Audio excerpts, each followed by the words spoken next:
Hi guys, long time no see. Sorry I've been MIA for a bit. I was actually in China for the last 2 weeks to visit my family and YouTube is blocked over there. It's so good to be back, and today I thought I would film a quick little Q&A video. On Instagram, I just posted asking you guys to send me some of your most pressing art or art career related questions, and today I'm going to answer as many as I can. Okay, the first question is from CC Artist, and they ask, what would your advice be for new artists trying to make this their career? And how would you go about finding a happy balance between work, relationships, art, and relaxation time? So my advice for new artists who've never done this before and want to make a living out of this is to think of your art now as no longer a hobby, but as a business. I think all artists who pay the bills using their artwork, they can call themselves entrepreneurs, because it's not just about making art, it's also about selling the art and getting people to pay money for it, whether it's buying actual artwork or buying a service like tutorials and Patreon, or managing how to run social media like I'm doing right now. So like any business, it's going to have ups and downs. It's going to have moments where you succeed and moments where you fail, and you're just going to have to manage that expectation and just know that it's not going to always be smooth sailing. Even if you have a good year, it doesn't mean it'll always be good. And even if you have a bad year, it doesn't mean that's permanent. So if you approach your art career with not only, of course, your passion for art and your creative side, but also learning about the entrepreneurial and business side of things, that can really help ground you and manage your expectations on what it takes to make a living out of art and what the day-to-day life of being a self-employed artist is like. To answer your question about finding balance, on that note, I think any entrepreneur can agree with me when I say that there's never going to be a moment where you feel like you're completely done with your work. There's always more work to do. There's always something you could be investing your time in to improve your business. And at times it's a blessing and a curse, because while it's great to be passionate about what you do and be so lost in it that you're constantly thinking about it, it also takes away your ability to be present in the moment, to enjoy the simple things, and to, like you said, manage your relationships with your partner, your friends, and your family. So for me, since I struggle with that a lot, lately what I've been doing is forcing myself to take time off, whether it's, like, let's have dinner together with my fiance and let's not talk about work, or on the weekends I have one day where I don't do any work at all and we do something fun, or taking time off throughout the year to go see my family or to go travel. And while I'm doing those things, I also force my brain to shut off. So if I catch myself thinking about my art business or catching myself checking emails or social media, I pretty much like almost internally slap myself in the wrist. I'm like, stop, just be present in the moment, enjoy your downtime, and stop thinking about it. Because even if you take time off, if your mind is not there and your mind is still, back in your office or your studio and working, the time off is not really valuable. And time off is so important, not only to make sure you maintain your relationships with the people you love, but also to give your brain and your spirit a break so that you can refresh and recharge and be ready to keep working again. This next question is from Buddha Beth, and they ask, how did you become successful? I'm an artist and you've inspired me for so long. I really want to be a full-time artist because that's what I love to do, but I can't seem to get people to buy my art. How did you get people to buy your art? Thank you so much for being a supporter of me for so long. To answer your question on how you get people to buy your art, I don't know if I have any set of steps that can guarantee that people will want to buy your art. I, to this day, still struggle with kind of coming to terms with that truth, is you can't force people to do anything. You can't force people to follow you. You can't force people to like you or agree with you. And you definitely can't force people to pay money for your art or your services or your social media. So for me, I think a tip that I had to become successful, so to speak, is to pay attention to what is working, both in terms of like learning from other artists, like listening to interviews, podcasts, reading as much as I can, and just following a lot of successful artists and seeing what worked for them, and also at the same time not forgetting that everyone is different, everyone has a different audience. The people who like my art and respond to my work are not going to be the same as the people who respond to another artist's work. So pay attention to what your role models are doing, follow in their footsteps, learn from them, but also always be connecting and engaging with your own audience. You might realize that you have an audience of younger followers who don't have a lot of money to spend on original paintings. So then maybe you have to shift your ideas to sell more affordable stickers and notebooks and things like that. Or you might notice that maybe your audience doesn't want to spend a lot of money buying products, but they always want to view your content. So maybe then you invest more energy into your YouTube presence. So things like that. Always kind of be learning and be open and flexible to changing up your strategies to better connect with your particular audience. Okay, this next question is from Nate and Moore, and they ask, did you ever feel insecure about your decision of becoming an artist and making art your profession?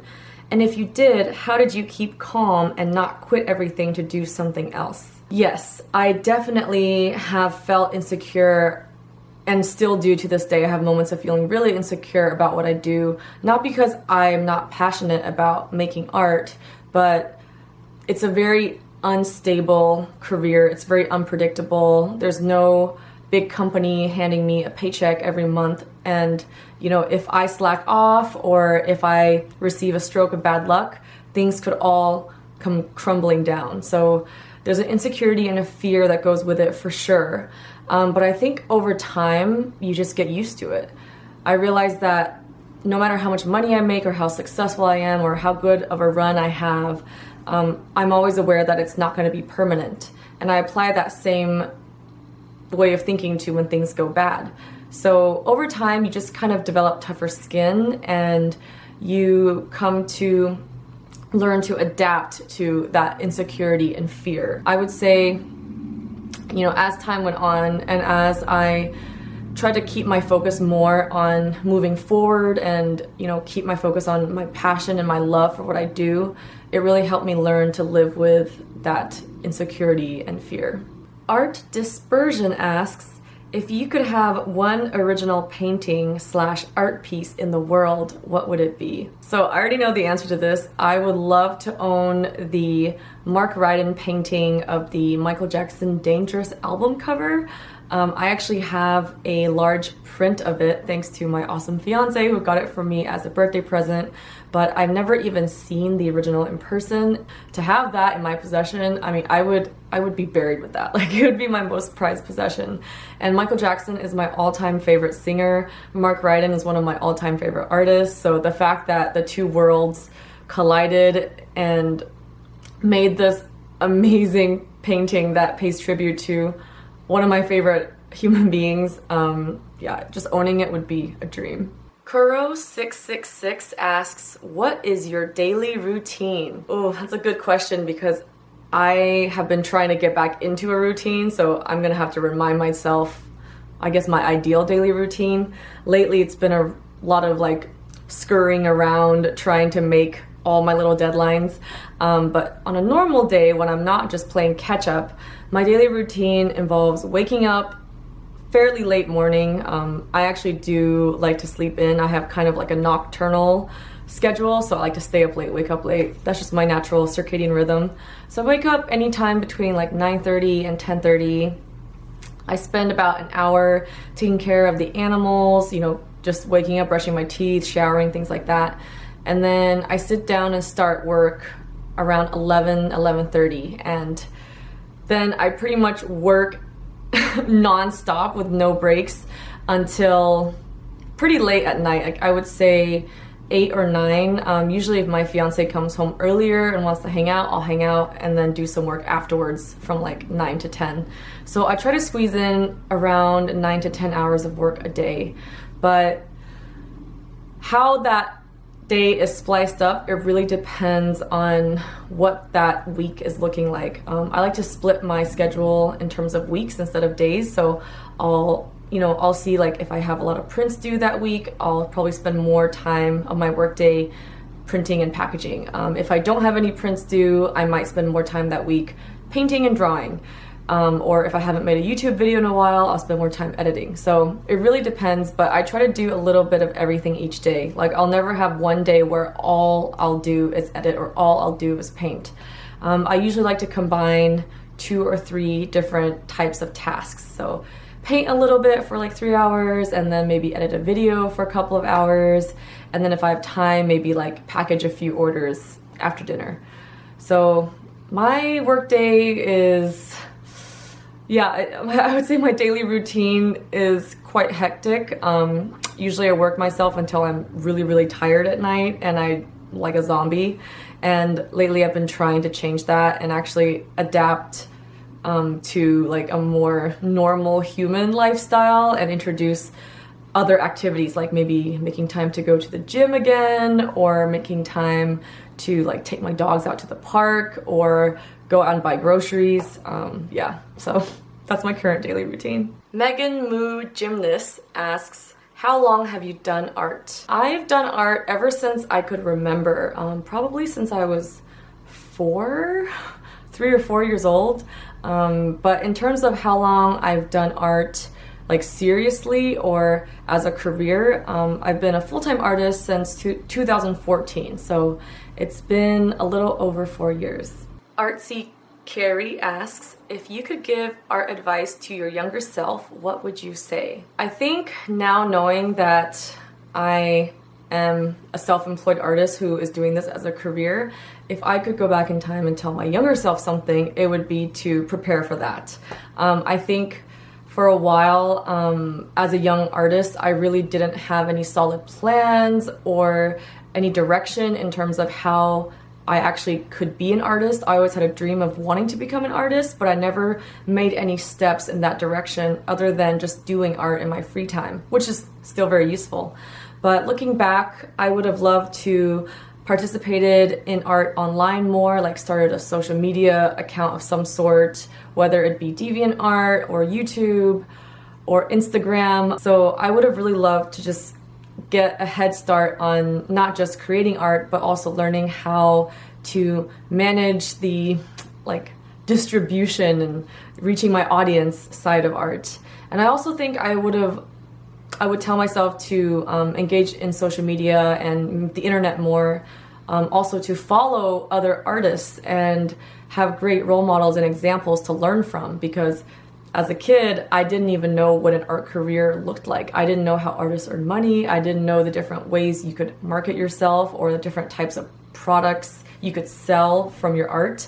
So those things would have been really useful to at least learn and be inspired by as a young artist. Tanoshi Girl Art asks, what is the biggest art goal you hope to achieve one day? This question, I always like daydream about it when I'm like in the shower or something. There are so many art goals I have. I can't think of one in particular that would stand out, that would make me like feel like, wow, I finally made it. There's so many things I want to do because I feel like my career has gone so many different directions. In terms of like social media, I would love to, of course, like keep growing my following and keep reaching young artists, and one day maybe have enough impact to actually change something for the better in the industry. I've always thought about, like changing people's perceptions of oil painting, or maybe starting or shifting oil painting education currently in our schools. Like most kids, when they take art class, even in high school, we're not really exposed to oils. They're kind of like an adult-only medium. So I would love to help spread the word of oil painting more widely throughout the world through social media. In terms of like the other angles of my career goals, I would also love to exhibit in bigger galleries. There's so many in mind, it's like too many to name today, but there are so many galleries all around the world that I've seen my art idols exhibit in. It would be such an honor to follow in their footsteps. I would also love to have a piece at a museum of some sort in like a permanent collection. I think that would be really cool. And also, like, ultimately, I guess a high level goal is to just continue to be able to support myself and eventually my family by doing art. Not just my family, like in terms of babies that I'll have in the future, but also my family back in China, my grandparents, my parents. It would be so great to be financially successful enough to share that and take care of the people that I love, and donate to charities that I care about. So I guess, yeah, my art goals is to just keep on going, keep on hustling until, I can really help change the lives of the people I care about and the art community for the better. All right, that about sums up the video for today. I'm probably going to do a part 2 at some point because there were so many awesome questions that I just didn't have time to get to today, so be on the lookout for that later. If you guys are interested in keeping up to date with me, feel free to follow me on Instagram. My handle is @happydartist, and I also have more exclusive videos and tutorials available on my Patreon page at patreon.com/happydartist. Thank you all so much for watching. I am so happy to be back in my studio. I'm not traveling for a while, so I promise this month I'm going to commit to making a lot more high quality content for you guys. And thank you all so much for all of your support and for subscribing. And I hope to catch you in the next video. Bye!